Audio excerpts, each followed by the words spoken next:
Big pineapple, woo!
Together we are invincible.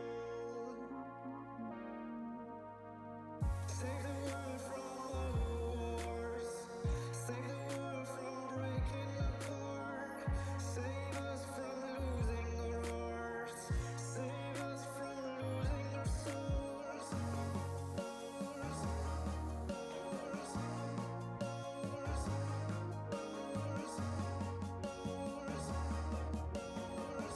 Save us from losing our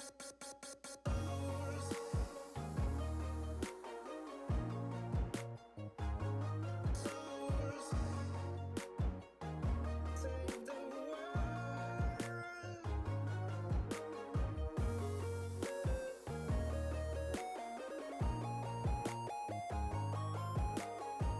Save the world from all wars. Save the world from breaking apart. Save us from losing our hearts. Save us from losing our souls.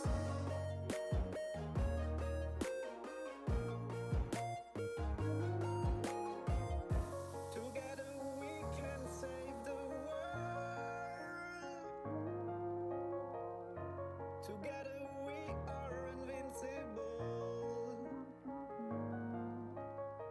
Save the world from all wars.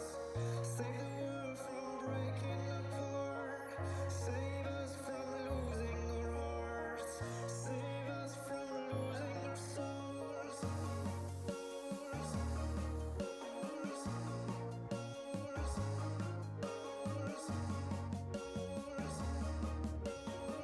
Save us from losing our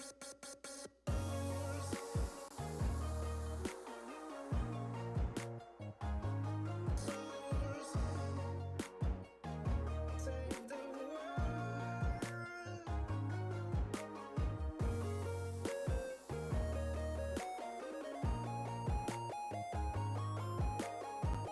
Save the world from all wars. Save the world from breaking apart. Save us from losing our hearts. Save us from losing our souls.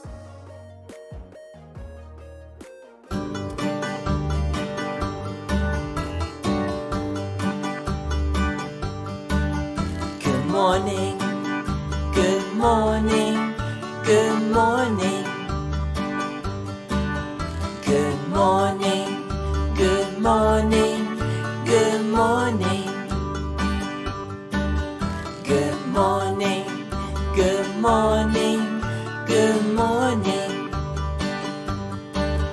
Good morning, good morning, good morning. Clap your hands, clap, clap, clap. Stomp your feet, stomp, stomp, stomp. Spin around, spin, spin, spin. Alright.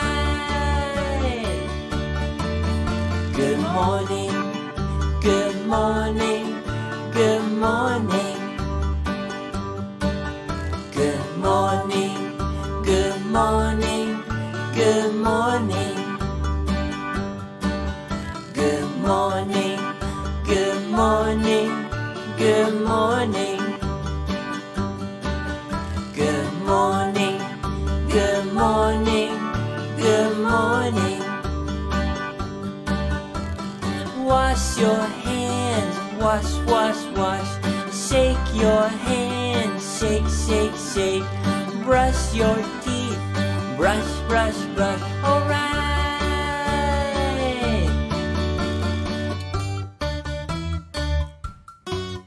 Good morning.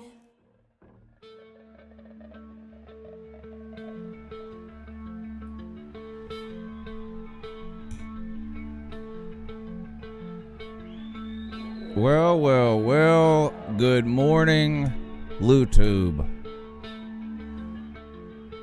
Good morning in that. How's everybody doing on a Wednesday? I'm doing pretty good, I'm going to be honest. I'm doing pretty good. Hope you guys are doing good too. Welcome to the morning show with Uncle Lou and BVD. I am your slightly less than humble host, Uncle Lou. BVD will be joining us shortly. We also have a third co-host, a special guest this morning, a typer troll. You guys know on these morning shows, I love to have you typer trolls. I love to have you guys from the comment section on as guests on the morning show. If you'd like to be a guest on one of these morning shows, please email me and BVD at louandbvd@gmail.com. It's just like it sounds, louandbvd@gmail.com. Shoot us an email. We would love to schedule you as a special guest on with us on one of these upcoming morning shows. We have several guests lined up over the next few weeks. We're already really booking into March now. So if you're available Monday, Wednesday, or Friday between 8 and 9:30 or 10, whatever, email us. Let us know. We'll be happy to get you down. It's not hard to do. It's no different than having a conversation at a bar or at Waffle House or whatever. So if you're interested in being on the show, let us know. This is the morning show. We do this every Monday, Wednesday, and Friday at 8 a.m. Me and BVD. Like I said, sometimes we have a third guest on too. And don't forget about my call-in show I do every Tuesday and Thursday night at 10 p.m. Eastern, Uncle Lou After Dark. That show is 100% college football 100% of the time. And we take phone calls from college football fans from all over. It's a good show. The comment section is off the chain on that show. I've been doing that show for a long, long time. And we have a good time there too. So make sure you check that out if you can.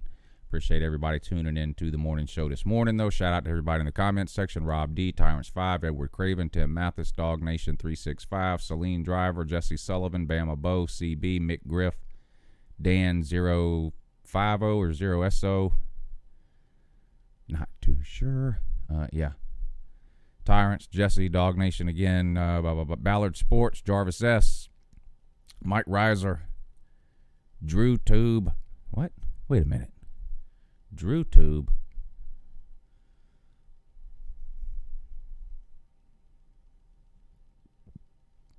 Drew Tube. Live for you on Drew Tube today. Mike Taylor, what's up, buddy? Sam Douglas. Louis McElroy. Appreciate all y'all tuning in this morning. Hit the thumbs up button before we get started here. Doesn't take you any time. Doesn't cost you any money, but it's a huge help to me and BVD. BVD co-hosts this show with me every day, Monday, Wednesday, and Friday. And for anyone who's unaware and might be wondering, me and BVD split up all proceeds from this show. So if you hate me, but you like BVD, thumbs up the video. That helps. If you hate me, but you like BVD, hit us with a super chat. Vice versa. Maybe you hate BVD. I don't know. I'm just saying. Maybe you hate BVD, but you can stomach Uncle Lou. Hit that thumbs up button. Maybe you hate me and BVD, and you've just been watching this channel, just waiting on Jason S. to finally have an opportunity to come on. Well, today's your lucky day. Hit the thumbs up button. Hit the super chat. Ask me and BVD some questions. Ask Jason some questions when he comes on. The super chat feature is the best way to directly support the live shows, but everything helps. Participating in the comment section, thumbs upping the videos, sharing the videos, all that stuff really, really helps. Let's see what BVD thinks about the situation. Yeah, good morning in that, though. Yeah, good morning. I kind of agree with Uncle Flu Shots in the comments. How could anyone hate BVD? Yeah, well, even as I said it, I was like, surely there's not. Believe me, you, me, you. There are plenty of fine folks out there that hate BVD. That's okay, though. Plus, I don't know if I've ever seen anybody in the comment section named Shirley anyway, so I don't... Yeah. What I said may not make much or any sense at all. Celine Driver, thank you for the super chat this morning, sir. Really appreciate that. He says, nice jacket. You wearing a nice watch to match up with it. Good morning in that. You know, it's funny you should mention watches, Celine Driver, because BVD, as you're aware, we have a sponsor now for the morning show. I'm assuming you're aware. I hope I told you. I did tell you, I am aware. Okay, I good. am aware. Well, that's amazing. So with only a little bit more ado, how much more ado should we do before we do it? At least 3 or 4 dues. 3 or 4 ados. Maybe a Mountain Dew. Okay, vlogging with Parker. Thank you for tuning in this morning. Mike Leach's pet Sasquatch is here. We sort of rushed through the mountains and beach thing at the end of the show last time because we just forgot to talk about it during the show or ran out of time or whatever the case was. So I want to start the show off with that today, BVD. So we'll get to that first here in a second. And there, believe it or not, there is some actual college football news, pretty significant news going around this morning. So I feel like we need to take advantage of that. Even though this is the morning show, we don't have very many opportunities now through really spring practices to talk much football news because there won't be much news. So I've got a couple of little nuggets we'll talk about this morning too. And then ESPN put an article out highlighting what they consider to be some of the top games of 2020. Maybe we'll go through that list too. But was that enough ados? I think you missed one. I think you missed one ado. Dago. Shout out to Dago in the comment section. He's here today, and Mike Reiser too, and Jesse Sullivan. Mm-hmm. So that covers it for the ados, right? In lieu of all of those, yes. In lieu of the ado. In lieu of the ado. In LOU, ado, I bid you. Thank you for the super chat, Celine Driver. And seriously, without any further ado, shout out to the sponsor of the morning show here for the next couple of weeks, Celine Driver. Check out Celine Driver on YouTube if you guys hadn't already. He has his own channel. Click on his name in the comment section. If you see it, it'll take you to his channel. Hit the subscribe button. And then after you're done watching the morning show today or when you have some time this afternoon, check out some of his videos. He is your one-stop channel for car and watch entertainment and info. Which BVD, you already knew that.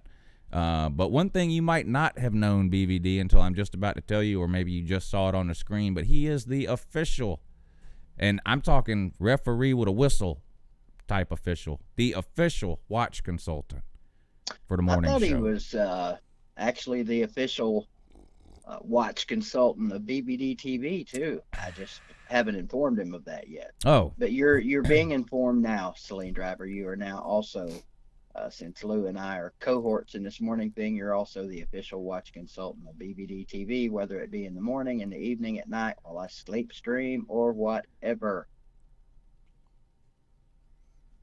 If I catch you sleep streaming intentionally, because I fell asleep on here too during some phone calls in the night show, but if I catch you doing an actual sleep stream, this show will be hiring the next day. Well, there's some that say every stream of mine is a sleep stream. I'm talking I'm talking about you sleeping though, clearly, but yeah, that's about stupid. As far as what's going on with people watching your show, I have no opinion. Not to name any names or anything, Lou. We hate to do that. You know, people should realize that if you stream actual viewable content, your watch hours will go up way faster than they will if you just stream a picture of, say, the side of your bed, any of those random stupid ass things that sleep streamers stream. Just saying. Speaking of that, I wanna check something here in that regard, if I might. Yes, there was one last night. I know. Okay. But that's not what I'm checking. Don't need to check that, as I am currently aware. What I want to check is how many watch hours do you need to get monetized now? 1,000, is it? Maybe a month or 1,000. I think it's 4,000. It's 4,000. Okay, here it is. It's 4,000 over the last 365 days.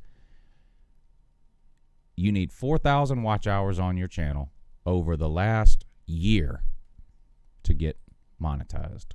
Mm-hmm. I have couple billion. Maybe. I have 27,000 in the last 28 days. So the point is, it's not like 4,000 watch hours over the course of a year is an impossible number to hit. Look around at some of the people that are monetized on YouTube, BVD. Okay? I have 27,000 in the last 28 days. You only need 4,000 in a year. And this clown has to literally record his wall for 8 hours a night while he sleeps, hoping one or two people will accidentally click on his channel and maybe fall asleep with their phone on or something. It's just a shame. This qualifies as a rabbit hole. I accidentally sent us down. Yeah. Let's get off of this too, because there's nothing. I hate it when I watch YouTubers and then they complain about things that are YouTube related, whatever they are, or complain about other YouTubers. So let's just get off of that. Everyone knows I don't like that guy. And he's trying to cheat the system, and it is what it is. God bless him. He's been on YouTube since 2007, and he can't get monetized. So that pretty much tells you all you need to know about that situation there. Anybody is Jason? I'm assuming Jason. Is anyone seen Jason S in the comment section? You know what? He might have a different name in the comment section. Jason S, if you're listening, give us 5 or so more minutes, and we'll patch you in. This is a very loose show here, so just give us a few minutes and we'll patch you in. Uncle Flu shots. What? Wait a minute. Now look, nobody should ever get a flu shot. However, everyone should have an Uncle Flu shot. Or is that an Uncle Lou shot? Yes, that. Okay. He says if you want easy watch hours, do a video on kids' toys. Well, that's not as easy as it was last year. Yeah, but we don't. No I mean, you can't really do kids content on YouTube anymore, which is something else that falls into the category of things people really don't want to hear us talk about, probably. But neither one of us do kids content, but it's almost impossible. Kids content, I don't think counts towards your watch hours. They close your comment section down on kids content. There is no comment section on kids content, and you can't monetize kids content. So and kids content doesn't show up in search results. So they have pretty much eliminated kids content from regular YouTube, but because of a big lawsuit involving advertising. But kids content clearly was one of the most popular genres on all of YouTube. I don't think that will remain the case unless they change some of these rules back around, because there's absolutely no incentive now to making kids content. Well, you may or may not remember, Lou, one of the original mega YouTubers was all of his content was kid friendly. One Mr. Fred. Remember that guy? Yeah. Anybody remember Fred? And a lot of just toy unboxing videos, and it's weird. And a lot of times it is grown people. So, and that is a little weird, but to each their own when it comes to making money, I guess. But yeah, YouTube put the clamps down on a lot of that at the end of last year, and a lot of those new rules went into effect in January of this year. But anyway, again, not very many people. Speaking of sleep streams, I think we just put half our chat section to sleep talking about kids content and sleep streams. Let's do this. We'll pick one of these football topics to talk about now. Then we'll add the guest on. Then we'll talk about the other football topic in the mountains and beach thing. So BVD, what would you like to discuss first? Would you like to discuss what ESPN considers to be some of the biggest games of 2020, or would you like me to run through a list of pretty interesting college football news headlines? I think probably let's go with option B. That way the guest can chime in. Well, he can chime in anyway when he gets on, but he can chime in on games. All right. That's a good idea. 2020. I like that idea, actually. So, and I guess if there's anything worth putting up on the screen for you guys to see, I'll put it up. If not, I'm just going to read some of these headlines or whatever. But BVD, 2 Ohio State football players charged with rape. That's not good. That's not Buckeye good. Nation. And I'm going to be honest, the first I had heard about this was when I came out here to start the show this morning, and I always pull up ESPN to see if there's anything worth talking about on the show, and this was one of their first headlines on their college football page. But now, I've never heard of these two players. Not that that matters when it comes to rape. It really doesn't. Doesn't matter whether they're good players, bad players, starters, whatever. But Amir Reap and JEASUN Went face charges of rape and kidnapping, stemming from an alleged incident last week. There's a couple of times of the year that are really dangerous for football players, right? But I mean, they are busy, 90% of the year, but there is some dead time between the time the season ends and the time spring practice starts, which is coming up. Hard to believe that's coming up in like 2 or 3 weeks for a lot of these teams. BVD spring practice, right? Mm-hmm. So there's some dead time there, mid-January to sort of mid-March. And then after spring practice ends, you have sort of the dead period from, May till sort of halfway through June when summer workouts start. And unfortunately, you see a lot of these types of stories during those times of year when these kids have a lot, free time that they don't otherwise have when they're busy with football. But let's see what it says. Read the headline again, Lou. Read the headline again. Were they charged with rape? Yeah. Ohio State's charged. Amir Reap and JEASUN Went face rape and kidnapping charges. Ohio State football players Reap and Went face charges of rape and kidnapping stemming from an alleged incident last week. Reap and Went were booked into jail early Wednesday after warrants had been issued. They were charged with first-degree felonies Tuesday in Franklin County Municipal Court.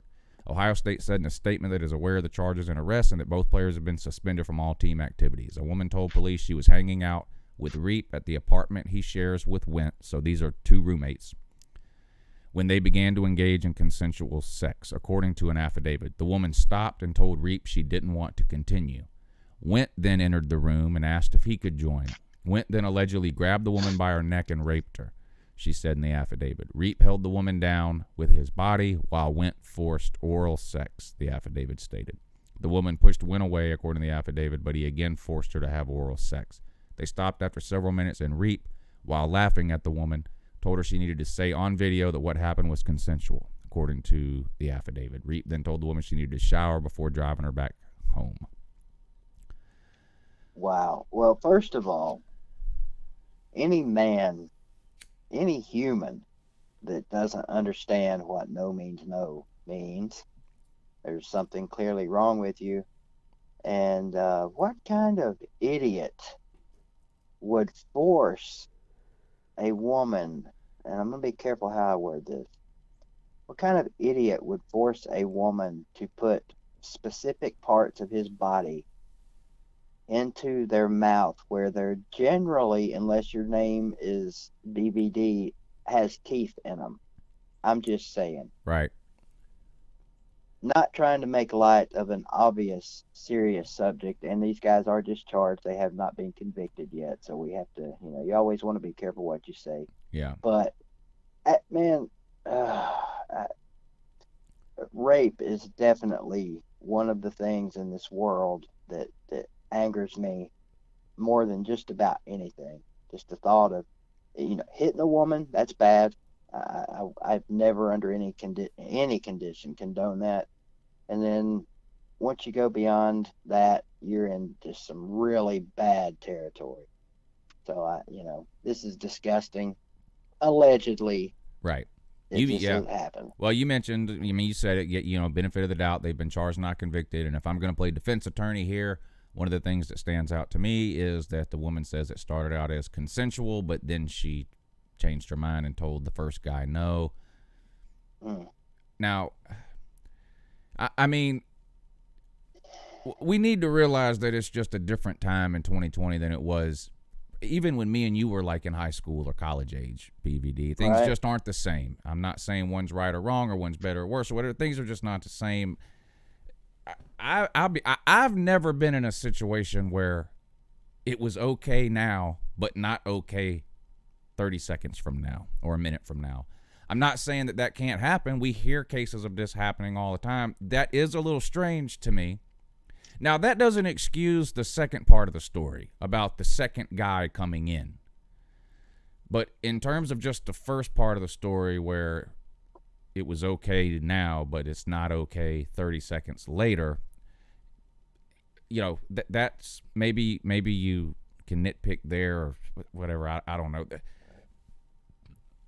But, I mean, holding someone down, grabbing them by the neck, that doesn't sound good at all. Yeah, I mean, two people and two people that, I mean, the more you read of this article, kind of the worse it starts to sound, but it's funny that you mentioned this morning. I just, out of the blue the other night in one of my streams, talked about A.J. Johnson, Tennessee football player, charged with rape. Ended his football career at Tennessee, and a lot of people thought was going to end his football career, period. Now, obviously, a situation like this is far more important than football ever will be. But it started out as consensual. What does that even mean? Does that mean they were kissing, hugging, loving, touching, squeezing, or such a vague area? Yeah. Yeah. But ultimately, Blue, no means no, regardless. I get it. Yeah, I get it. I just personally, I mean, clearly, if someone told me no, stop, that's what I would do. I know. I've just never been in a situation where whatever I was doing was okay now, but suddenly 30 seconds is not. Like, I've just never found myself in that situation. I would like to think I would handle it the right way. The other this has nothing to do with this story based on anything we've read so far, but the other issue that comes up from time to time now, and to me, this one is a lot more difficult to try to, this has a lot of gray area. The idea that anyone that's drinking can't engage in consensual sex. Like, in other words, they don't have the ability to agree. And there's been rape cases prosecuted off of that, where a woman never said no, never fought back, never indicated at all that she wasn't into it, but she never verbally said yes, but she was inebriated or something. And there's been rape cases charged on that. And, I mean, I'll be honest, I don't know very many people who, by that definition, haven't raped somebody. In other words, if you have sex with someone that is drunk, that's rape. And that, to me, is a lot more scary of a situation. Because I have been in that situation. Yeah, that's also a pretty gray area. And you see people charged with rape and prosecuted for that. And that, to me, is a lot harder to sort of wrap your mind around. But let's move on to something a little bit maybe more positive. Yeah, let's do that. Former Georgia defensive coordinator Mel Tucker. He came to Georgia with Kirby, was DC for the first, I think, 3 years, right? 16, 17, and 18. Left after the 18 season and took the head coaching job at Colorado State. Is set to sign as head coach now with Michigan State. So after just 1 year at Colorado State, he gets himself an upgrade. It looks like moving over to the Big Ten and Michigan State. Nothing is official or confirmed or finalized yet, but there are literally rumors and articles everywhere you go today about this. The headline on ESPN says, source, Colorado's Mel Tucker expected to become Michigan State's new head coach. Of course, D'Antonio, quote unquote, resigned last week, or stepped down, or retired, or got fired, or whatever you want to say. Amid some allegations, right? Well, allegations that he's had no offense in 3 years. So the first couple of things popping in my head about this is good for Mel Tucker. I liked Mel Tucker. I thought he did a great job under Kirby at UGA with the defense there. He got his opportunity and he took it out at Colorado State. And it looks like things are heading in the right direction for him. So I'm happy. I'm happy for him. But man, he's going to a tough place to win. They are in state with Michigan. You're sort of the little brother program there. Now, Michigan State has gotten the better of Michigan a lot of years recently. But I mean, I'm just talking. You know, you have to figure over any 10, 15, or 20-year period, Michigan is going to be at an advantage over Michigan State in terms of recruiting, name recognition, all those kinds of things. The division he's in is hard. The Big Ten is, I think, the second best conference right now. So he's definitely stepping up here in terms of competition. We'll see what he's made of there. Yeah, to call that job a challenge would be a gross understatement. Yeah, Especially, it's hard to be, I think, the second team in a state. And really, if you think about it, and this is interesting, is there a better second team in any state over the last 20 years than Michigan State? Auburn, a better. maybe. Auburn has the national title. They've won the conference a few times. Definitely not in basketball. I know we're talking football here, but I'm trying to think. And of course, Michigan State did make the playoffs, and Michigan has not made the playoffs. Yeah, so yeah. I think They Michigan might be the State, big brother right now. Well, right now, yeah, but in terms of just overall, they're second fiddle to Michigan, and I think they would have to be probably. I can't think off the top of my head. Now, Florida, the state of Florida is a little different because I don't really think there's a clear number one school in Florida. Do you? If you had to tell me what's the best school in Florida?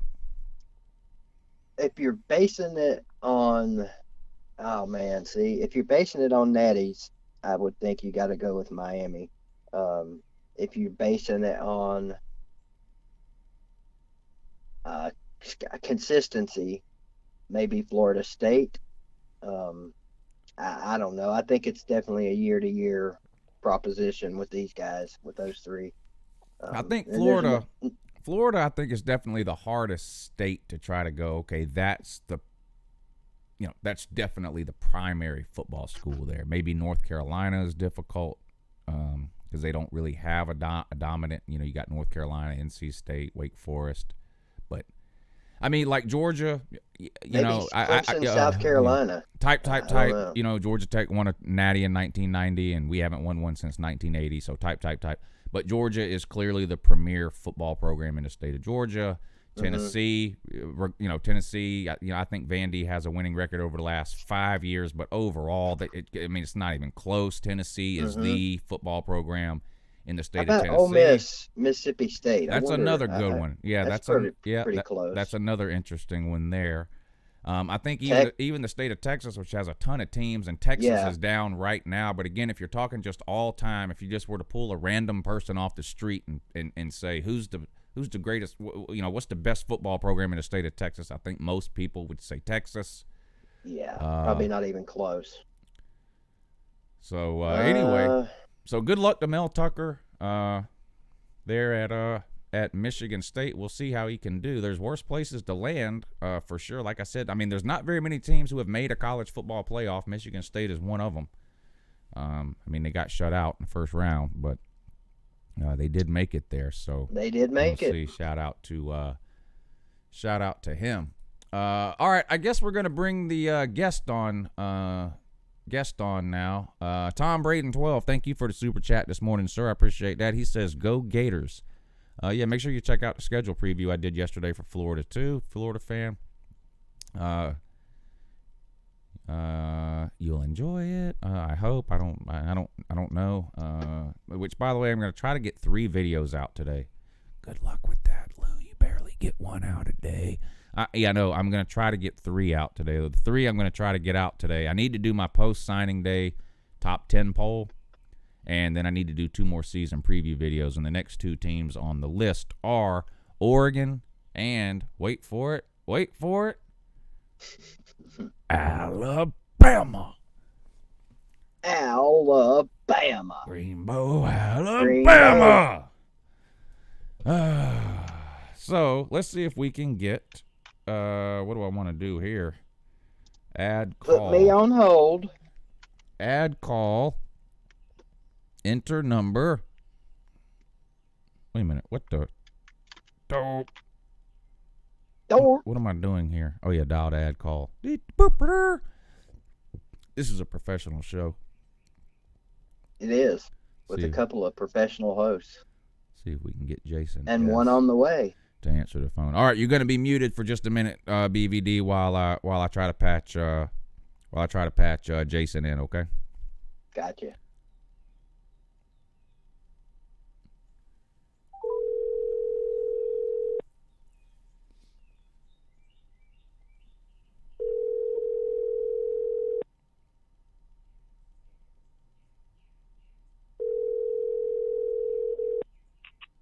Hello? Yeah. Good morning, Yeah, and good that. morning. Good morning. Yeah, you're on with Uncle Yeah, y'all Ludo, want- just to let you know.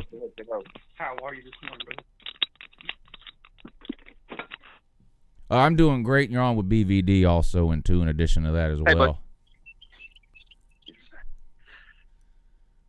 You there, BVD? Yes, I am. All right. All I heard was in addition to and as well. Yeah. Well, Jason's on in addition to it as well. So. Good morning, Jason. Good morning, BBD. How you doing this morning, brother? Fantastic, sir. I hope you're doing as well.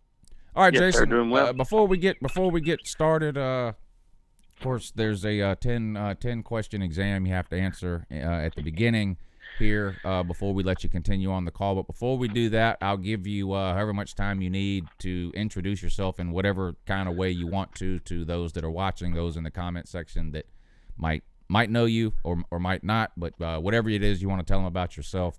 Your team obviously would be an important bit of information for people to know so that they know how to troll you, that sort of thing.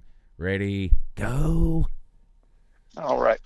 Well, my name's Jason, of course, and I am an original Alabama fan before the Nick Saban came. So we've been through the good years, the bad years. I am self-employed, but been an Uncle Lou follower for about 2 years now, I guess. And I guess I get accused a lot like Uncle Lou of being a fake fan sometimes because I think realistic fans get accused of being fake fans. But I think that's about it. Yeah, that's a badge of honor. BVD can vouch for that too. Yeah, clearly someone that has supported a loser as often as long as I am is clearly, a fake fan. But Jason, just for conversation purposes, we're going to assume and say that you, sir, are not a fake Bama fan or a bandwagon fan either. Well, it's possible because I don't have season tickets and I didn't graduate from Alabama, so Well, Fake fan confirmed. yeah. Sidewalk Have you ever alumni. been to a game? Oh yeah, I've been to a game. When I actually started going to games, I was I had went to a couple as a young man, and I think the first game I went to was the first SEC championship game. My granddad took me, and I was already a big fan, but that was fun, and we won the national championship that year. We beat Miami, and we weren't supposed to even be able to compete with them that year.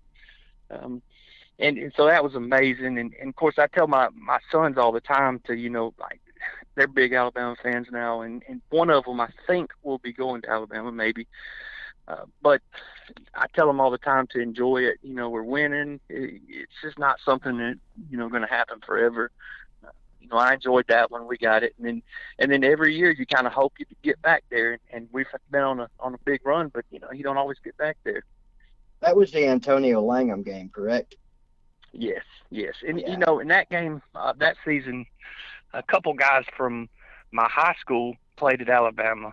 And so that was, there was a lot going on there that I was pulling for, John Copeland and Lemansky Hall both went to the high school that I played Mhm. football at. And, of course, I wasn't in high school yet, but I would watch them play, on Friday nights. And then they went to Alabama and they were kind of big on the defense there. So that was all fun that year for sure. Well, I only mentioned that the first Tennessee-Alabama game in Tuscaloosa that I ever went to, I actually had the pleasure of meeting Antonio Langham that day. So that was quite an honor, actually. It's not often you're going to hear a Tennessee fan meeting anyone from Alabama as being an honor, but that dude is, he's definitely holds legendary status in the SEC, and it was indeed an honor to shake his hand and talk to him for a little bit. You guys Oh, are sure. familiar, I'm sure, with the. I mean, everybody knows ESPN's 30 for 30 series, but the SEC Network has its own series called SEC Storied. Have you guys seen any of those? Oh yeah. Oh yeah. Yeah, one of the first ones they made was one on that. I guess it was the '92, the first SEC championship game, the one y'all are talking about. Yes. Mm-hmm. They did an hour documentary on that, and they had Antonio Langham, and who was the quarterback that threw the interception? Maybe Jay Barker. No, the Florida quarterback. Palmer. Yeah, was Palmer. it Palmer? Yes. No, They it was before Palmer. You sure? Yeah. Whoever it was, they had them both. They recreated it, and they had them both out on a field, and they're older than we are now. But they had them out there. And anyway, those SEC storied documentaries are amazing. They've got the Archie Manning one. Actually, I think the Archie Manning one is a 30 for 30, but like they had a Herschel Walker one that was really, really good. If you're a fan of an SEC team and you like the 30 for 30 series, you need to check out the SEC storied series. If you have Watch ESPN or something, I think they're available like on demand streaming pretty much anytime you want to watch them, but they're great shows. ESPN and SEC Network do a great job with those documentaries they do. Outstanding. Nice, very nicely. You're gonna done, fit Jason. right in. Very nicely done. Jason's gonna fit right in, ain't he? We might have to That's consider him as a outstanding. permanent host. You awake out there? Anyway, now Jason, is that your name in the comment section? What's your name in the comment section? Yes, that's my name. Jason S, that's right? My name. Yeah. Okay. Jason Sturkey. Okay. And my first name's spelled differently. I don't know how that happened.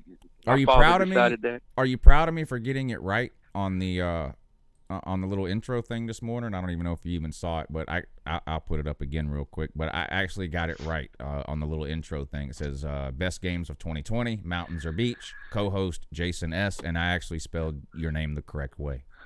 Are you proud of me? I mean, oh yeah, very proud, because that doesn't happen a lot. Okay, good. I mean, and when I say not a lot, I mean seldom. Yeah.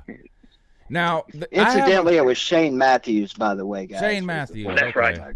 Thank you, BVD.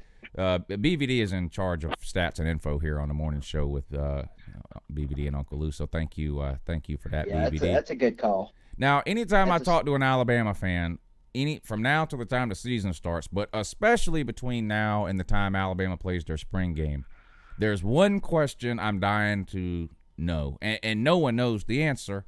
So I'll ask it this way. If Bryce Young, after spring and summer camp and fall workouts, is clearly not ready to start. Now, I know that there's a good possibility he will be. I know that. If he's not, how comfortable are Alabama fans with Mac Jones as the starter in 2020? I would say myself, I'm probably an 8, maybe a strong 7.5. I mean, he's efficient. I think he can be efficient. I think we saw this year when he makes mistakes, it can cost him, but I think he can be efficient. And I think we would tailor the offense more around just trying to be efficient.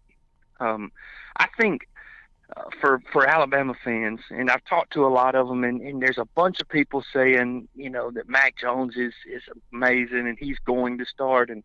And I think would be best for us, it would be a great sign if Bryce Young starts. I mean, we're, that would say that we're, that's the biggest, that would be a great sign for us.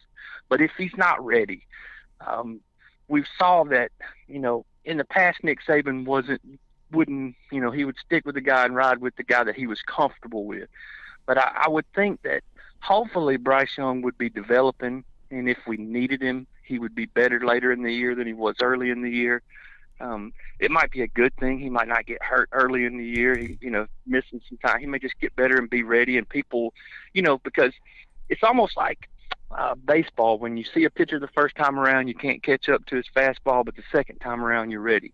Yeah. And the same thing may happen with Bryce Young. He may come in late in the season when we have those big games, and people just aren't prepared for him. Defenses don't know what to do yet. So it may be a thing where he doesn't start. And it may be like Clemson did a couple years ago. He may not start till week 4 or 5 or 6.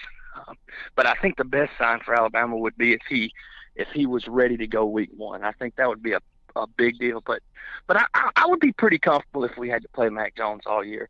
I think the defense is going to be the biggest thing that I'm looking for improvement in, because if we're not improved on defense, I don't think it's going to matter.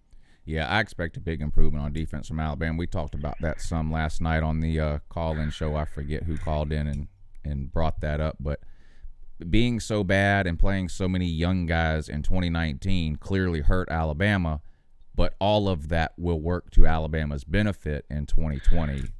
I think. Let me catch up on a couple of these super chats, and then I want to get back to the quarterback situation. Waikiki, thank you for the super chat, sir. He says, do they have an SEC story for Champ Bailey, since he's clearly the best player to come from UGA all-time, number 1? Let me address the second part of that first. I love Champ Bailey, but he's not clearly the best player to come from UGA all-time. That honor belongs to Rodrigo Blankenship.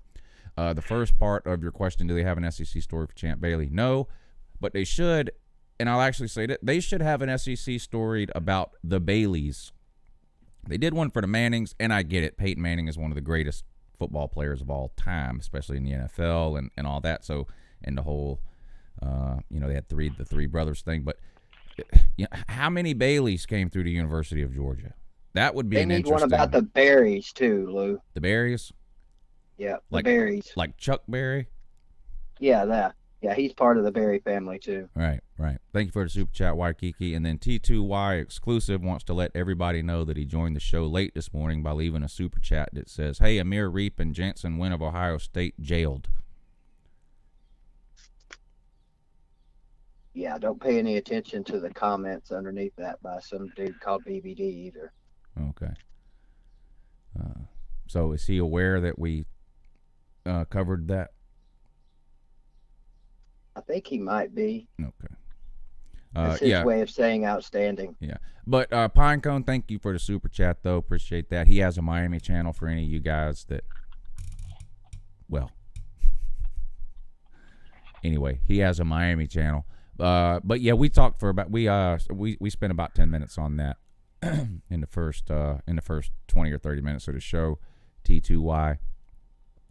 So if you're curious about mine or BBD's thoughts on that, you can rewind the video a little bit or watch it after it posts to YouTube. Back to the quarterback situation at Alabama, though, Jason. I wonder if we've all heard the expression, like, you don't want to be the guy after the guy. Now, usually that applies to coaches, like whoever comes after Nick Saban or whoever came after Bobby Bowden at Florida State or whatever. And first of all, Tua's legacy at Alabama, I think, is an interesting one to me, because he might be one of the best, if not the best, quarterbacks Alabama has ever had.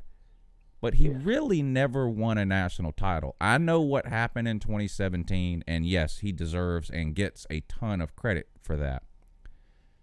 But he didn't start that game. So, and then the following year when he was the starter, the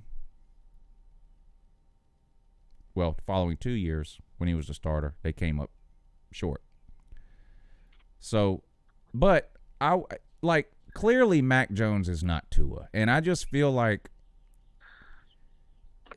almost no matter what Mac Jones does, especially considering the way it ended in the Auburn game with him, and whether it's fair or not, he gets a lot of the blame for that with the pick sixes.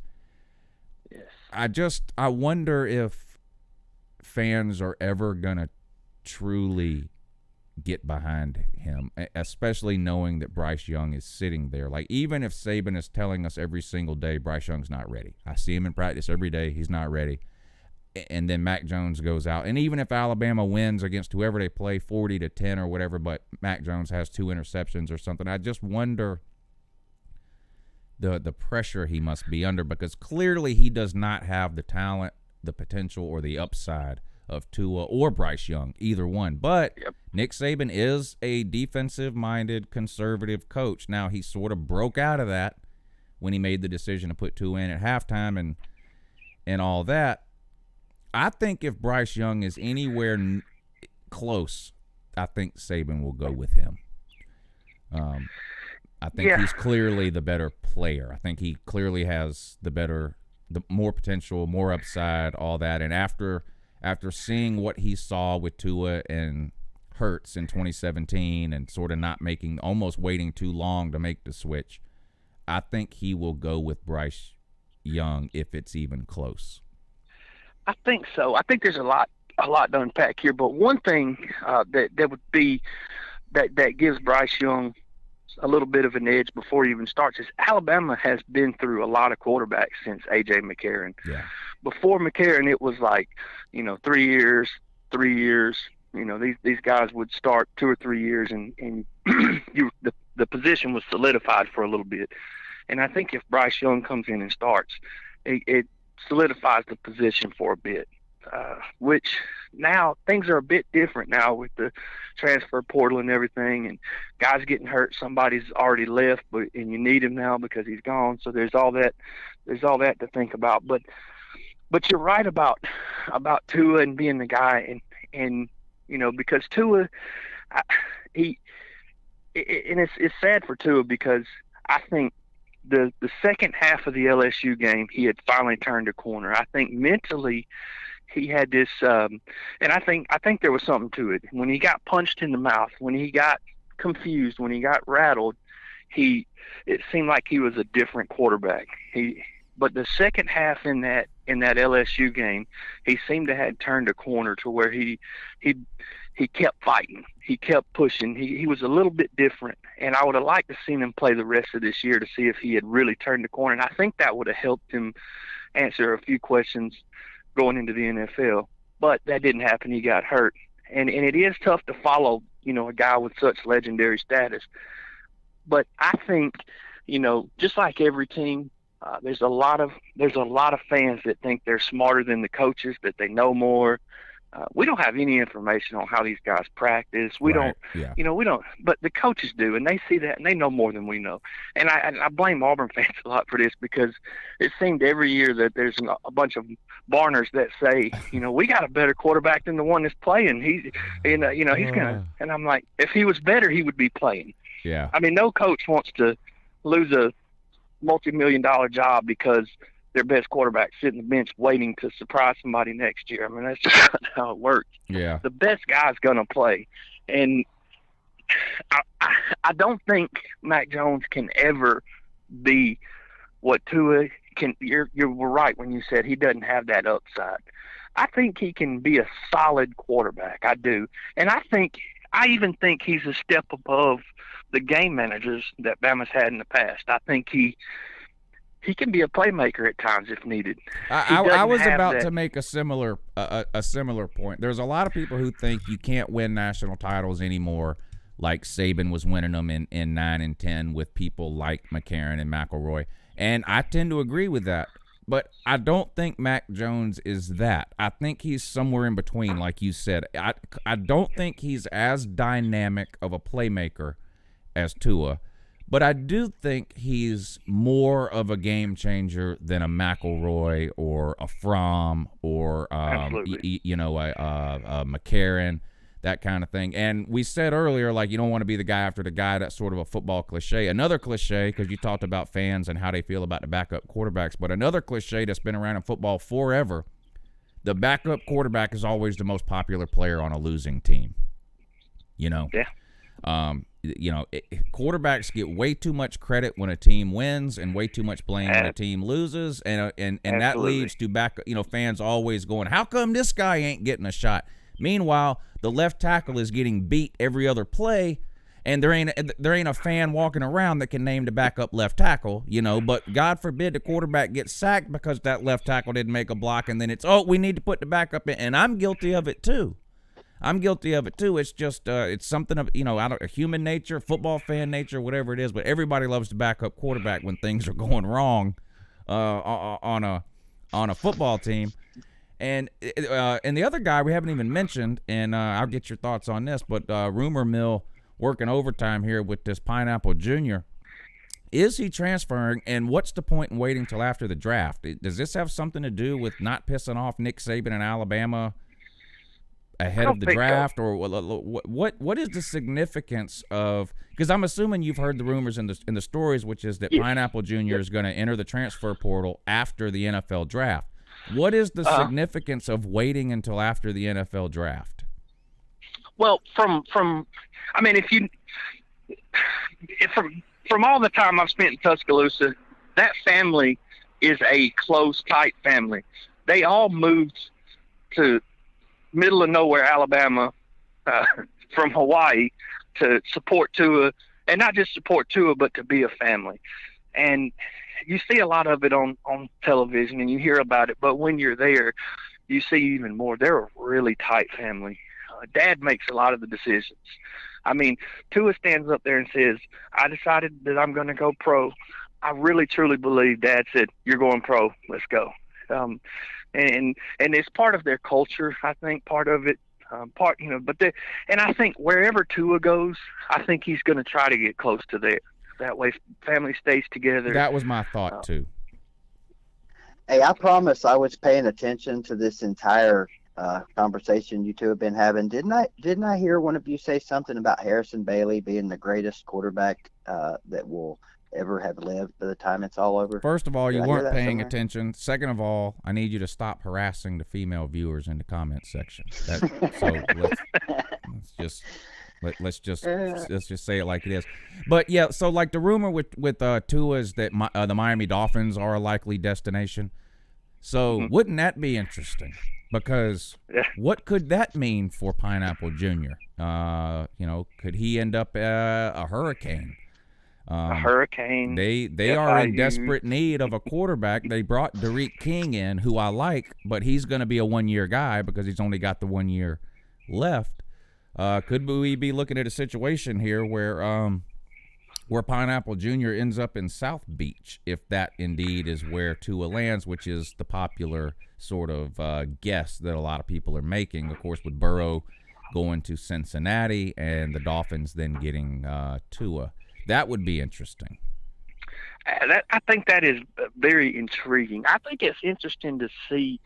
To be honest, I haven't saw a whole lot out of Tua Jr. I haven't saw enough to make a decision on whether he could be a starting quarterback.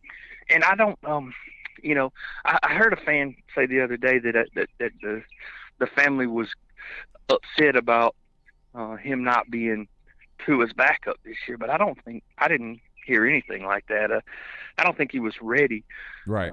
But if you watched him on the sideline, especially during games, they were right beside each other. Tua was telling every play, especially after Tua got hurt. It was almost every big play. He was, you could see the hand motions, and he was gesturing, and I think they love that dynamic. But I don't think he's ready. Just the way he was trying to show him everything and teach him everything. But if he gets ready, he has some talent. He's put on a lot of. He's bulked up a bit since he went to college. He was really wiry when he came to Alabama. But I think, I think it would be interesting to see him go to Miami. And I think the biggest thing that you need in the quarterback room, especially, is competition. You may have a great quarterback, but if you don't have someone pushing him every practice, he's just not quite as great sometimes. Right. But when you got those two guys like you have the Tua and there was a lot of quarterbacks at Alabama, but you got these guys pushing each other every week, then it makes you prepare better. That's what it's all about. I think you get better leading into it. You don't win a championship that week. You win it, in the spring. You win it Yeah, before that. yeah, 100% right there. And let's remember this too: sharing a last name with a great quarterback doesn't necessarily make you a great quarterback. I mean, Eli Manning is good. He's no Peyton Manning. Cooper Manning is good. He's no Eli Manning. So, and here's the other thing with Miami in particular. It's very possible that Pineapple Jr. is not as good as Tua, not as good as Mac Jones, not as good as Bryce Young, and still would be the best quarterback Miami has had in 10 years. So, and I'm picking on I'm not even really picking on him, but that's it looks like he may end up there. But the point is, there are plenty of good programs he could go to, and I don't think anybody is suggesting that he's not good enough to start somewhere in big-time college football. It just so happens he's there right after Alabama's greatest quarterback of all time is leaving, who happens to be his brother, and the year before, they're bringing in probably the highest-ranked quarterback they've ever brought in Bryce Young. So it's just a little bit of bad timing there. So if he transfers, I don't think there's anybody suggesting that he can't be successful somewhere else or whatever. It just might be that it's not working out timing-wise for him at Alabama. But, you don't have to be Tua to be good enough to start at almost any other school in America. I mean, you can – just because you're not better than Tua or better than Bryce Young doesn't mean you can't start at a whole lot of places. That's right. And, Miami is one of those it's one of those places where it seems – well, it's not seems – they only have – so the fans started, it's not like they have this, they have a lot of tradition, but it doesn't go back a long, long, long, long time ago. Their tradition is 30 years old, and, they have a lot of these fans that, I mean, they're ready to be back. They're even more ready to be back than Texas. A lot of them talk a lot of, and they don't have any reason to, I think, a lot of times when you look at, what have you done this off season to make me think you're going to be better next year? You change, one coordinator, you change what's going to make it any different.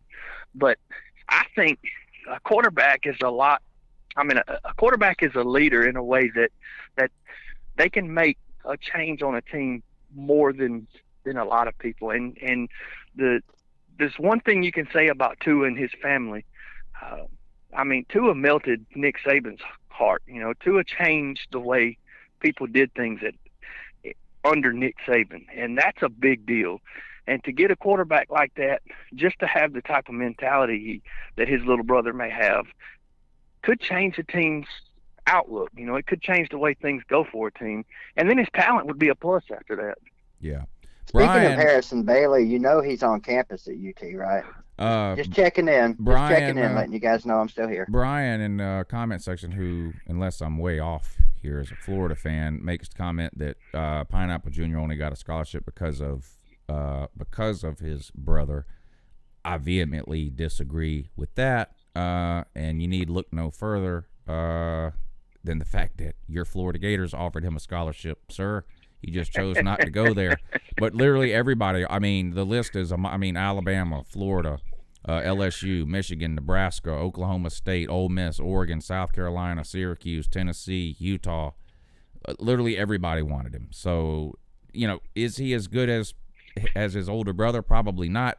That's rarely the case that happens, but he was good enough to get a scholarship offer from almost every major football program in America. So I don't think it's – now, it could be that it's only because of his brother that he wound up at Alabama. He probably wanted to go there. His brother was there. His family had moved there. So it could be that he wound up at Alabama because of his brother. That's a very real possibility. But I don't think it's true that he only got a scholarship because of his brother. I don't believe that. And that does happen, though. That does happen. Not saying it happened with Tua and Drea. That happens where an unranked kid or a 3-star will get a scholarship because it's a package deal with some 5-star. But that's not the case with that's not the case with Pineapple Jr. He was the 4th highest rated pro style quarterback in America. Anyone would have took him. And Nick Saban has a system, and the way he recruits, he likes to take a quarterback in every class. He would like to, at least one quarterback.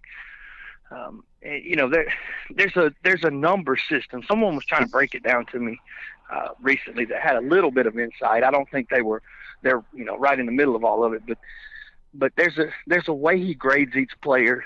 And I think all coaches kind of have a way of doing that. But I think he grades those players out, and you're not going to give away. I don't think you're going to give away an important scholarship. When you're trying to build a team just to keep a kid that you already have. Brian says, well, then how come he's not starting over Mac Jones? Sir, just because you're not good enough to start doesn't mean the only reason you got a scholarship was for some reason that's not football related. I'll give you a great example, Brian, since you're a Florida fan. Kyle Trask. He didn't start for 3 years, and in breaking news, he's better than Felipe Franks, which that's a Dan Mullen issue. So why did Kyle Trask get a scholarship to Florida if he wasn't good enough to start? Probably because you have more than 22 scholarship players on a team, even though there's only 22 starting positions, sir. With all due respect, those are pretty ignorant comments. That the idea that because he can't start, he didn't deserve a scholarship is silly, and that's about the nicest way I know to put that. You're a Florida fan. You currently have 3 quarterbacks at least on scholarship. Well, Frank's transferred, but this past year you had Frank's. Why did Dan Mullen recruit, sign, and give a scholarship to Emory Jones? Dude's been there 2 years, hasn't started a game. So what's the deal? How do you get a scholarship if he can't start? I hope you see how silly that sounds. Anyway, sometimes Lou, you just have to line them up and educate them. Let's he'll be a guest on the show soon, so we can ask him about his feelings at that particular time. All right, enough about football. No one cares about that. I want to know beach or mountains. First of all, where do you live, Jason? You can just give a general location. It's up to you how much information you give out. Big time Alabama fan. I live just north of Lee County, Alabama. I'm probably about a 25-minute drive from Auburn University. Yikes. Okay. Right on the state line of Georgia. I mean, I'm not sure if you're you're probably not familiar with West Point, Georgia, but Interstate 85 goes to Atlanta, from Atlanta and down through Montgomery, and I live right on the state line. Okay. Right there beside Interstate 85. And when we're talking about beach or mountains, I'd have to say beach for myself. And I think a lot of it comes down to I grew up and we would go to the beach, and in those high school years we had some fun times at the beach. We still go to the beach, but that being said, this year we have our vacation plan to go to the mountains already, so I like them both, but if I had to choose one forever, I think I'd take beach. Now, growing up in that part of Alabama, where do most people, like if people are going to go to the beach in general, what are the most popular beach destinations for people living in that area? Without a doubt, it's the Redneck Riviera. The Panama City's probably about a 4-hour drive at best. There's also Orange Beach, Alabama. There's all of that Gulf Coast right there. That's where we go most of the time. Of course, we've been up to the Carolinas and been to the beach. We've been to Georgia. We've been to the beach, but that's where everybody goes. Right. We have the beeline to just drive straight there. And when you go to the mountains, is it now there are some mountains in North Alabama, aren't there? There are, and I grew up. We would go up to Mount Cheaha and stuff, which would be like the highest point in Alabama. There's a lot going on there, and of course we've done a lot of those. Those day trips to there, because it's an hour drive or so. And so we'll go up and spend the day and do things up there, visit the caves and and go to the mountains and various things that there are to do there. There's not a whole lot of touristy stuff there. I mean, there are some things, but it's not like a Gatlinburg or right. anything like that. So I'm curious too, and for BVD too, you Jason, and all of you in the comment section too. How many of you have ever been to the beach in the winter and or the mountains in the summer? Because typically, obviously, you go to the beach in the summertime, and if you're going to do a mountain thing, people like to go in the fall or the winter. But like I've been to the beach in the wintertime several times. I don't know that I've ever been to the mountains in the summertime, though. I've been in the fall and I've been in the winter. I don't know that I've ever been to the mountains in the summertime. But summertime is the best time to go to the mountains, Lou. I don't know. I disagree. I like to go in the fall. And well, I mean, obviously, unless you like to ski or something like that. But yeah, it's because it's generally still pretty cool, depending on where you're at in the mountains. It's still relatively cool up in the mountains, so you're not roasting like you would be at the beach in the summer. So yeah, it just depends really where you go, I suppose. I think anybody ever seen that snow at the beach? Not me. No, I have not. That's a very interesting visual. We're starting to. My family is getting to a place where I've got two sons. I had kids young, and I have two sons that have reached the age of 18. One turned 18 last week, and our family's shrinking in size. Sometimes they don't want to go with us anymore, and my grandparents have passed away. They were kind of the ones that held it together on holidays, and we have started taking trips for Thanksgiving and Christmas, which I think a lot of families do that now, but we never did. And we're starting to go to the beach. We've been to the beach during the wintertime for Thanksgiving, and I think this next year we're going to probably do it for Christmas, just because our family's so much smaller now, and everybody that we would be around on Thanksgiving can go with us, so that's something new that we've been doing the past couple of years. I'm trying to think last time I went to I think the closest. Lou, do you have a go-to beach? I know you're repping Tybee Island. Well, as a kid, we took a vacation every year to Myrtle Beach. And so that and now Myrtle Beach was way different back then than it is now. I don't much care for Myrtle Beach today. It was, in my opinion, a lot better back then. But I'm not putting Myrtle Beach down. Myrtle Beach is still one of the most popular beach destinations on the East Coast outside of Florida. So I'm not putting it down. Mm-hmm. I just, maybe it's because you know how it is. Things were always, the way things were when you were a kid. That's just sort of how you always remember them, no matter how old you get. And so I go to Myrtle Beach now, and I just don't recognize it. All the things that I loved to do there as a kid are just, they're gone. But we went there year after year. We went there year after year after year after year as a kid, almost to the point where when I became an adult, I said, you know what? Let me try some other beaches. I had been there so many times. Where you want to go to the beach is so much different when you're a kid than it is when you're an adult. Me, I told you the other day, I haven't been to the beach in 23 years.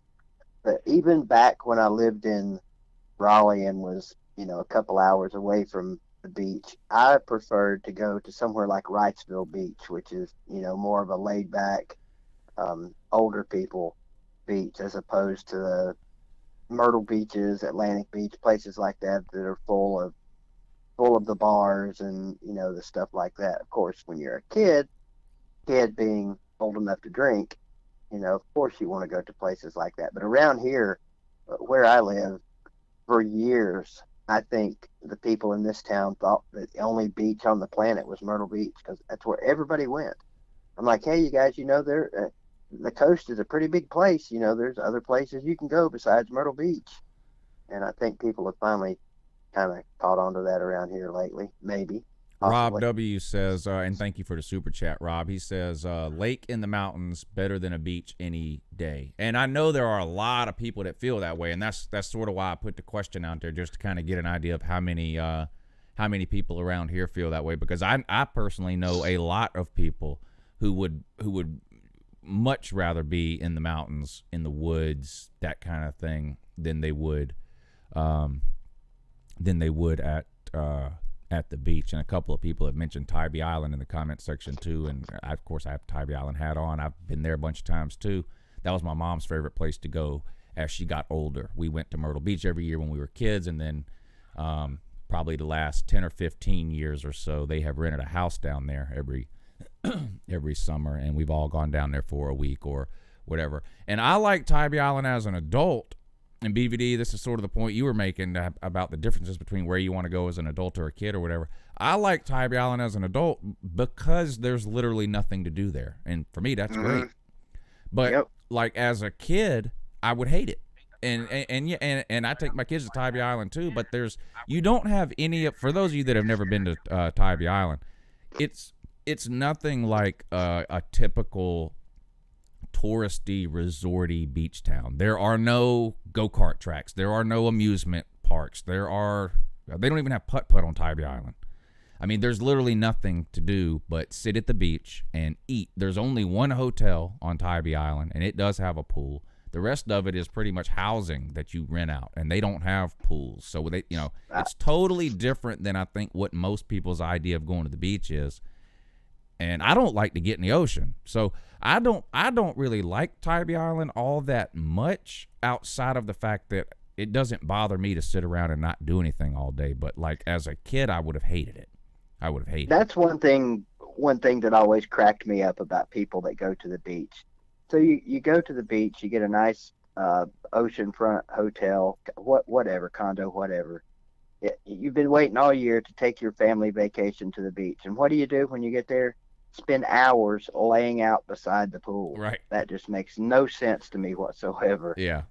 Now, my kids haven't minded going to Tybee Island all these years because we've gone as an extended family trip. So, like, my parents will go, me and Miss Lou will go, and our two kids, and then my brother and his wife and their two kids will go. So, like, there's not much to do in terms of attractions, but they spend the week with their cousins and they run around on the beach and they have a good time, and they all like the ocean. All four of the kids like the ocean, so they go and play in the ocean, and so they have some fun. But to me, it's just not the same as like a Myrtle Beach type thing. And then every summer we go to St. Augustine too. We have a timeshare down there. And Jason, when you go to the mountains, what's your go-to activity when you go to the mountains? I just like to, when I go to the mountains, I just like to relax, to take it easy, take it slow. We go hiking, we spend some time outdoors. I'm a big outdoors person. I like to, sometimes, a lot of times I like to go off the beaten trail, to go, where everybody else is not going. Right. I think my sons have that same kind of attitude toward it. So we spend a lot of time going out and doing that. And when I first met my wife, she wasn't that, she had never done those types of things. And I think that's a lot of why we click, because I did those things and she enjoys it now. When we go, she wants to go out and adventure, but I just like to get off the beaten path. I enjoy, not good at it, haven't done it a lot. I like to go fly fishing because, it's fun to do, but I've never done it, very much. But I enjoy things like that, trout fishing and just adventuring, checking the place out, and walking through the woods.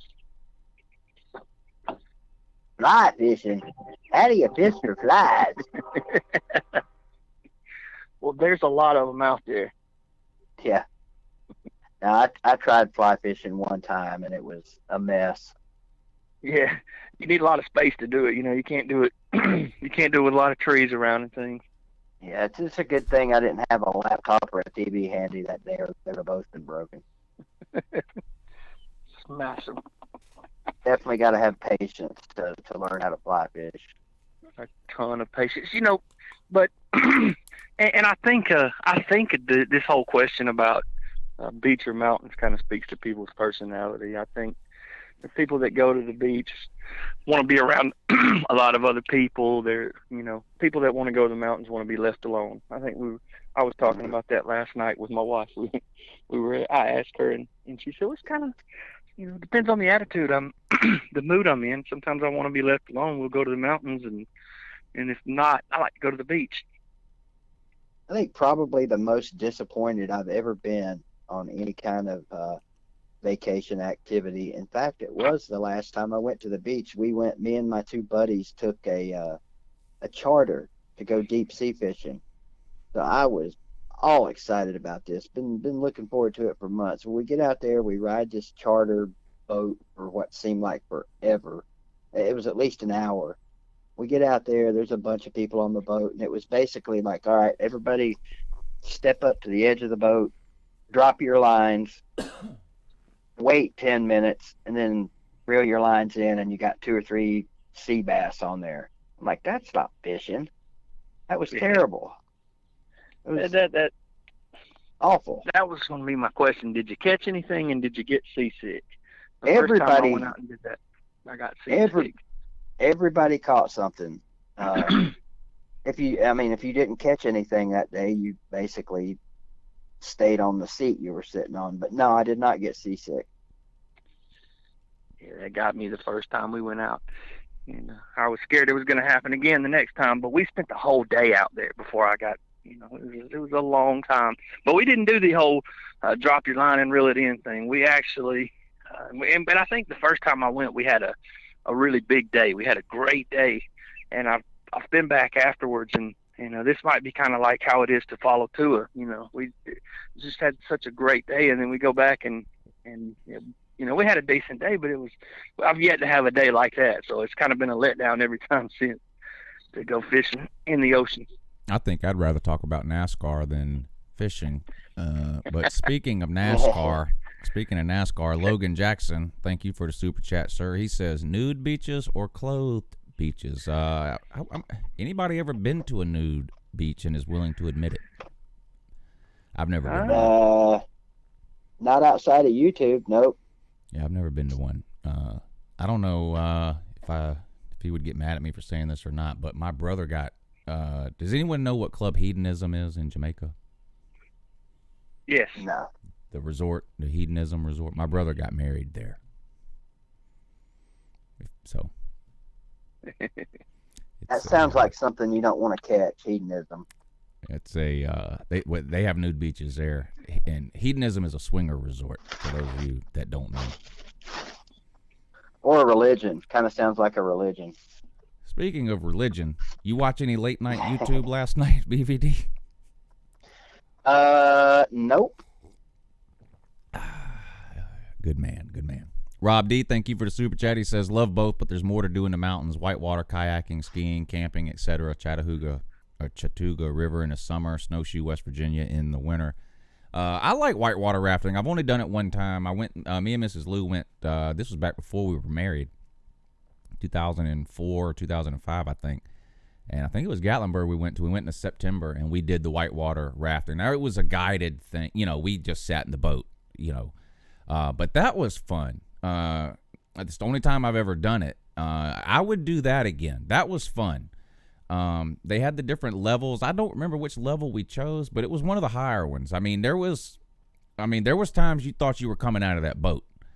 Whitewater rafting is fun. I'm more of a beach guy. Yeah. I'll admit, I'm more of a beach guy than I am a mountain guy. I do enjoy the mountains, but I'm more of a beach guy. But that kayaking was, or the whitewater not kayaking, the whitewater rafting, that was a lot of fun. I had a good time with that. That is a ton of fun. And I think maybe you sort of jog my memory of maybe why I like the beach more. I think around where I live, I've done more. We have a lot more of that stuff around here that we can do every weekend. I live on the banks of the Chattahoochee River, and we have some in Columbus, Georgia. We have one of the biggest whitewater rafting places in the country, and so we can do that every weekend. And every year, my sons and I take a kayaking trip. Like 17 miles down the creek. We come halfway and stop and camp, and then we go the rest the next day. And so we do a lot of that stuff that we do at the mountains. We could do that weekly here. So I guess it's a bigger treat to get out and go to the beach for us. It's something a little different. Jason, I think I would be remiss, and I think the comments would be upset with me if I didn't ask, does it actually get hotter than a hoochie coochie down there? Oh yeah. I mean, and I guess you guys know how it is living in the Southeast. I mean, it gets miserably hot at times. I mean, that's the only thing we can count on as far as weather goes is when it gets summer, it gets hot. But this time of year, it's really warm today, and may be really cold soon, and it may rain, it may snow, we never know. But yes, it does get hotter than a hoochie coochie for certain. Somebody in the comment section, I can't see the comment, find the comment now, to scroll back and find it, is asking about shirtless Uncle Lou pics, which I'm not sure what's wrong with you to even be asking that. But there are multiple Uncle Lou videos of me prancing around wearing nothing but basically a smile. If you're interested, good luck finding them. I'm not going to tell you the names of them. You'll have to dig them up. Maybe somebody in the comment section is willing to help you out. But there are multiple Uncle Lou videos where I'm out here in nothing but hell. There's one from this past season where I'm running around the backyard wearing nothing but a robe and underwear. And the Aubrey Solomon video is the other one. So there you go. Happy hunting. Find those. You're welcome, I guess. I don't know. I was going to ask, could you tell us the names of those videos so I know not to click on those? I know one of them is Aubrey Solomon. I think the other one I'm talking about in the backyard was the South Carolina Hype and Hate video from this past year, where I'm chasing a chicken in the backyard wearing nothing but a robe and my boxers. But that's as close. I think that's as close as you'll find to shirtless Uncle Lou pics. How did I miss those? You're welcome, I guess. Yeah, I don't remember any chicken chasing videos. Yeah, it was the South Carolina Hype and Hate video. I was chasing a chicken around the backyard. Waikiki, thank you for the super chat, sir. He says anyone that picks the mountains doesn't have to drive them every day. I've never had an issue, but I've been to the mountains when it was snowing before, but nothing, not like a blizzard type of situation or whatever. So I've never had an issue with that. Now I did go to Germany, 2005, I guess it was. Went to Germany in the wintertime, and we went down south to the mountains, Bavaria, the Alps, and we had rented a car over there, and it was one of these like Mr. Bean looking cars. No BVD, not Mean Bean, Mr. Bean. For those of you who remember those old shorts with Rowan Atkinson or whatever his name was, and he used to have the little bitty car. It was that. I mean, the car was like 6 feet long. It was a little bitty car, and we were going up this mountain, and we started going slower and slower and slower, but the tires were still spinning the same speed, and eventually we were going backwards. Like we were flooring it to try to get up this hill, but the car was just sliding back. It was a scary situation. Luckily, nobody was behind us, but I haven't had any issues in the mountains here, luckily, as far as driving goes. Shout out to Mean Bean, the other white meat. Wasn't that what he called it, Lou? Yeah. I wonder if he would be willing to make a video on all the different ways to eat a ham sandwich.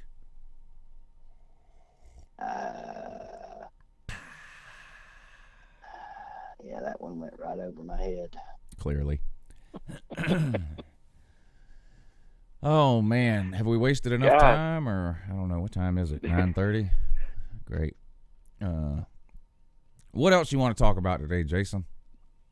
Well, the one thing I'm just going to give you guys some credit. I've been trying to keep up with the comments and also do this, and it's a lot tougher just even just being a guest. So my hat's off to you guys. But one thing, Lou, I think I'm about to have to get to work. I've got a delivery coming, and got to go around here and show these guys where to put everything. But Lou, keep up doing what you're doing. You too, BBD. You guys are awesome. And I look forward to Lou. I'm going to send you an email about some doing a sponsor pretty soon. And would that go to your email or to the BBD and Lou? You can. It's up to you. If you're interested in doing a sponsorship on the morning show, email louandbvd@gmail.com. If it's the night show, do Crazy Uncle Lou. I mean, as long as you let me know in the email which one you want to do, it really doesn't matter which one you email. But okay. Yeah, just we'll work that out. And good luck week 3, sir. And remember, remember, the hype and hate videos are not personal. It's just business. Right. Okay. Some people can't separate that. They people they'll be so mad and yes. Just so you know, Jason, just so you know, the third Saturday in October videos are personal. You know, it's still a rivalry. I don't care what people say. It's still a rivalry. And one day, Thank you you for guys that. get to get back up there. It's Maybe. I think Georgia's coming. Georgia's a lot closer than Tennessee right now. But What do you mean, man? We're going 15-0 this year. Haven't you heard? Oh yeah, we hear Everybody every is. offseason. Everybody Yeah, we hear that every offseason, no doubt. I still watch the Tennessee-Alabama game every single year, just like most college football fans. I mean, listen, I watch Texas-Oklahoma. I watch Florida State. You know, I watch Tennessee-Alabama. I mean, I think if you're a college football fan, you're still watching that game. I mean, is it like watching a movie that you already know the ending? Yeah, but you still watch it. Absolutely. Yeah, And and this past been some year, interesting- my boys put a little teaser out there and gave all of us a little bit of hope, only to jerk it right back out from underneath us. So Yeah, and that's, what was that's it, true. 2 or 3 years ago?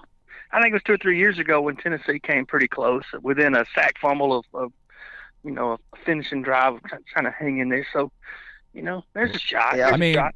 they actually had a lead on BYU in the fourth quarter.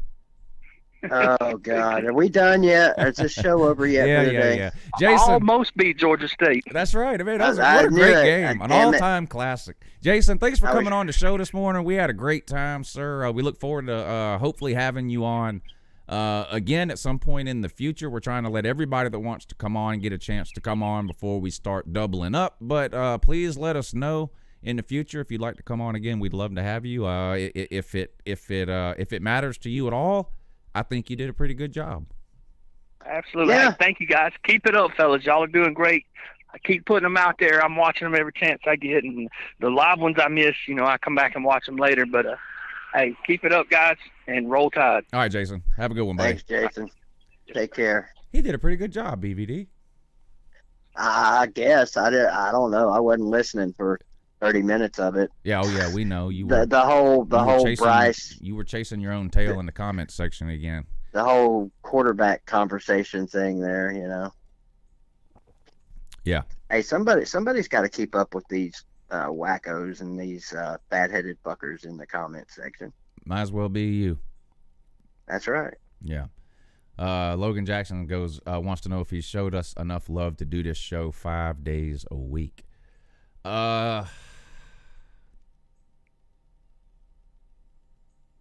That's going to be a probably not yet for me. Yeah, probably.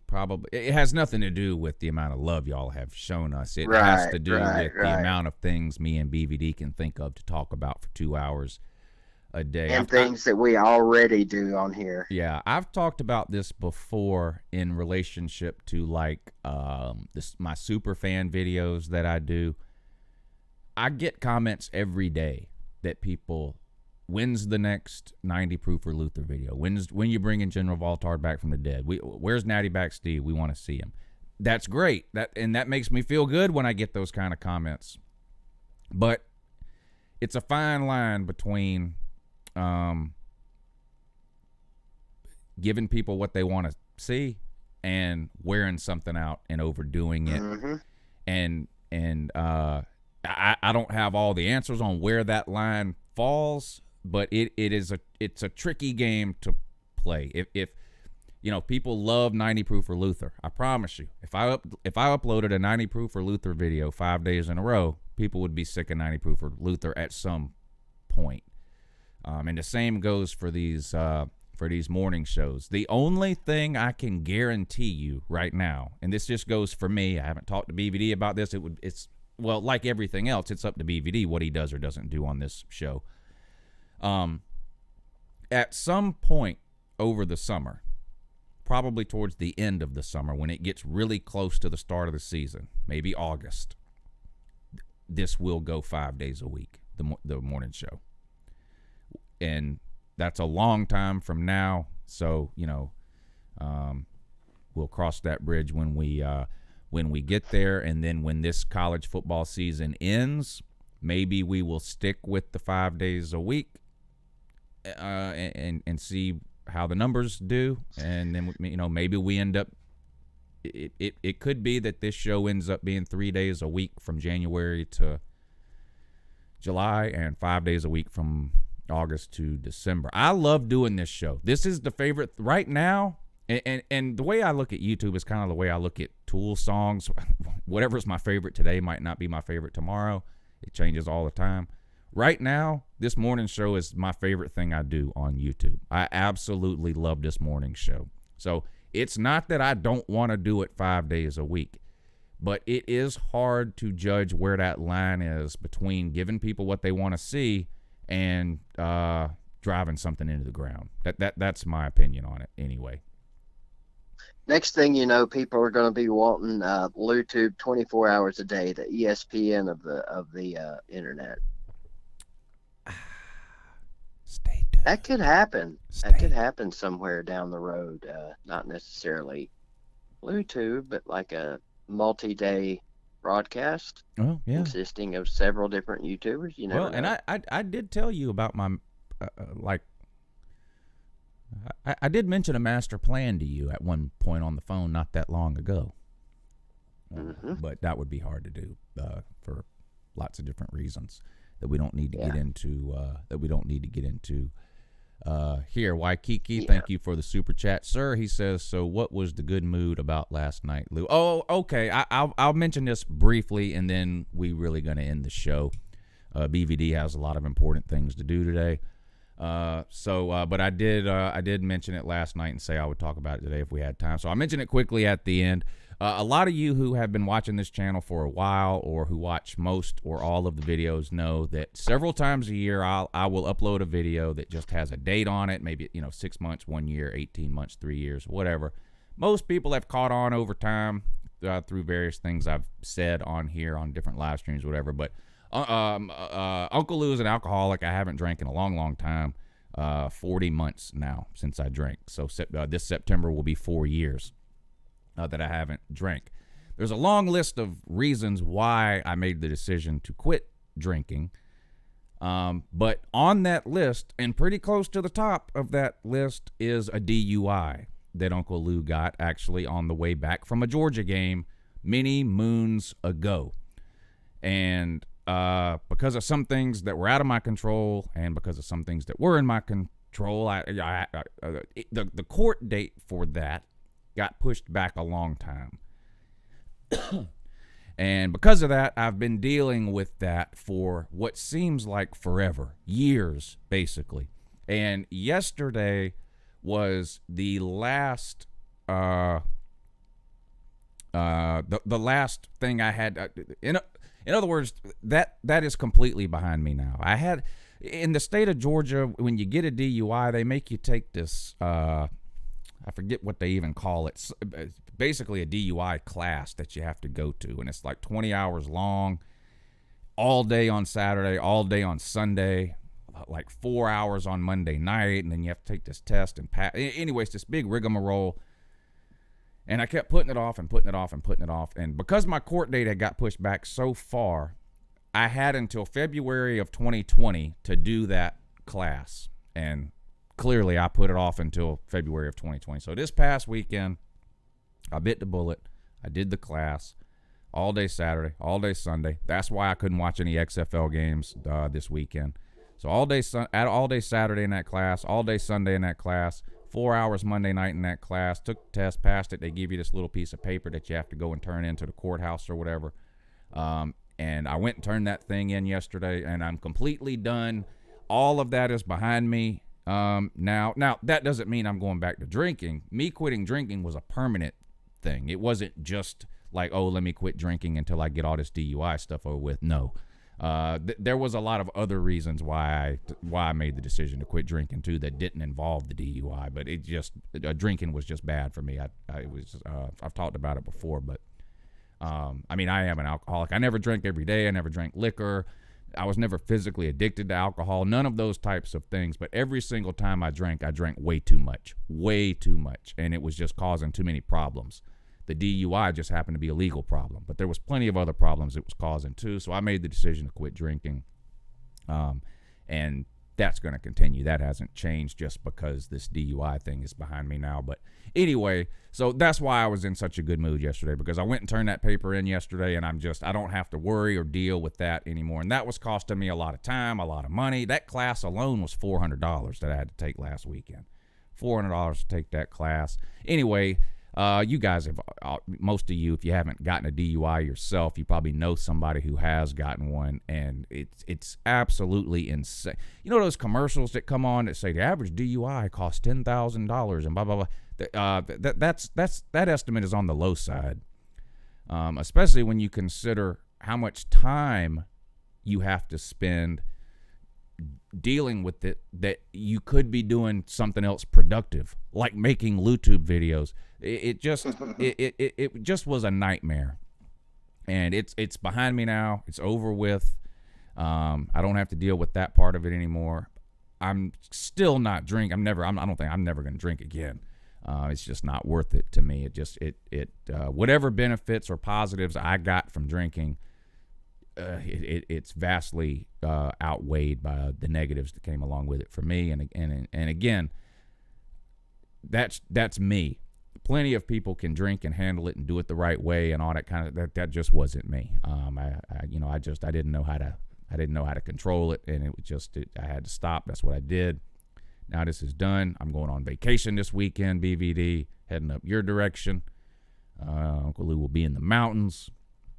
Uncle Lou will be sitting in a hot tub on a deck for 2 days straight, and I'm excited. So anyway, that's that. Yeah, that's that. So the next time you see one of those videos, which will probably, I don't know when the next one will be. I usually do. I do one or two a year. Most of you know what I'm talking about, but it'll just have a date on it. It's 36 months, whatever. It comes on an anniversary of when I quit drinking. The next one will probably be in September when I hit 4 years, and you guys know the videos I'm talking about, I'm sure. So the next time you see one of those, you'll know exactly what all that's about. Your thoughts, BVD? Congratulations, man. We talked about this, Friday. So yeah, proud of you. I know how hard it is to get through that crap too. I've done it multiple times. Not over a DUI, but the bottom line is the same. They still, you spend a lot of money, time, and a lot of things to get through that crap. And my situation. I'll be dealing with one of those things the rest of my life just because the money is astronomical. But yeah, all the classes and crap that you have to do. Yeah, it's tough, man. So I'm proud of you. Yeah. Well, thank you. And we have a couple of super chats I'll read, and then we'll wrap the show up. But Rob W says, just sent my reservation email. Woo. I think he's talking about being a guest on the show. So, okay, great. So either me or BVD will get back with you on that, and we'll see. I think it's probably going to be March, just to let anyone know who wants to be on the show. I think we are about booked up through February. I don't have the book in front of me right now. So it may be, that doesn't mean we don't want you to email. We'll schedule you out 6 months in advance if you want. I just want you to be aware, that it's we're backed up for 2 or 3 weeks on the guests. But anyway, I appreciate that email, Rob, and we'll get back with you on that. S. Jameson, thank you for the super chat, sir. He says, Lou, thoughts on the LSU FSU neutral site series that was just announced? Thoughts on neutral site games in general? I would have preferred a home and home. My thoughts on neutral site games are crystal clear. I hate them. I don't think there should be a neutral site game played except for a bowl game or a playoff game. Yep. That's it. That goes for the Georgia-Florida game. That goes for the Texas-OU game. That goes for all these kickoff classics that they're making for no reason in Atlanta and Dallas and Orlando or wherever. I'm not a fan of neutral site games. College football should be played. I know this is a crazy idea. College football should be played on a college campus. Miami Hurricane fans, listen to me. College football games should be played on a college campus. Quit with the excuse that Miami is a big city and you don't have room. Georgia Tech has a stadium slap dab in the middle of downtown Atlanta. You sound retarded. Play football on college campuses. So I'm excited I love these big non-con games, especially when they don't involve UGA. Right. You know? But so LSU, FSU, that's great. And I read that this morning too. So yeah, back-to-back years. What is it, 2022 and 2023, I believe, LSU and FSU. So yeah, two great programs. It'll be a good game. J. Cole, thank you for the super chat, sir. I feel your pain. I got a DUI in 04, and I still dealing with it. Or I think he left a word out there, but yeah. Listen, is it embarrassing? Yes. Is it? I'm not ashamed of it, though. I'm really not. I was for a while. For a long time, I was. But that DUI is not the sole reason I quit drinking, but it could be that was what I needed to sort of, slap me in the face and say, you better, because I could have, I truly believe if I would have kept down the road I was on, I would have eventually been in prison or dead. Like I had a serious drinking problem. And again, I didn't drink every day. I didn't drink liquor. I was never physically addicted to alcohol. I wasn't one of these people that had liquor hidden all over the house or got up in the morning and was shaking and had to drink first thing in the morning. I would go weeks without drinking, no problem. But if I ever started drinking, I drank way too much every single time. Blackouts. I mean, it was just really bad. So it was one of the best decisions I've ever made. But getting a DUI doesn't make anybody a bad person. I mean, anything can, things can happen. So that's my feelings on it. So anyway, any last words today, BVD? Where can people find you? Whatever. What are you eating for lunch? Whatever. The floor is yours. Thank you, Lou. Congratulations again, my man. You guys know where to find me over on my channel tonight, 8 o'clock, every Monday, Wednesday, Friday, Sunday at 8 p.m. We do the prime time stuff. You never know what we're going to talk about. We primarily are supposed to, I guess if you wanted to say supposed to, talk about college football, but it never turns out that way. We always end up talking about life and everything surrounding it. So, thank you guys for all the super chats today. Thank you for tuning in every Monday, Wednesday, Friday morning here. And all them other days I mentioned. Lou, have a great day, sir. And to everyone in the comments, see ya. Yep. Thank you, BVD. We'll be back Friday morning at 8 a.m. for the morning show with Uncle Lou and BVD. Big thanks to everybody, like he said, for supporting the channel through the super chat feature. That's really what keeps these shows going. So Celine Driver, Uncle Flu Shot, Tom Braden 12, Waikiki, T2Y exclusive, Rob W, Logan Jackson, Rob D, Waikiki again, Logan Jackson again, Waikiki again, Rob W, S Jameson, and J Cole.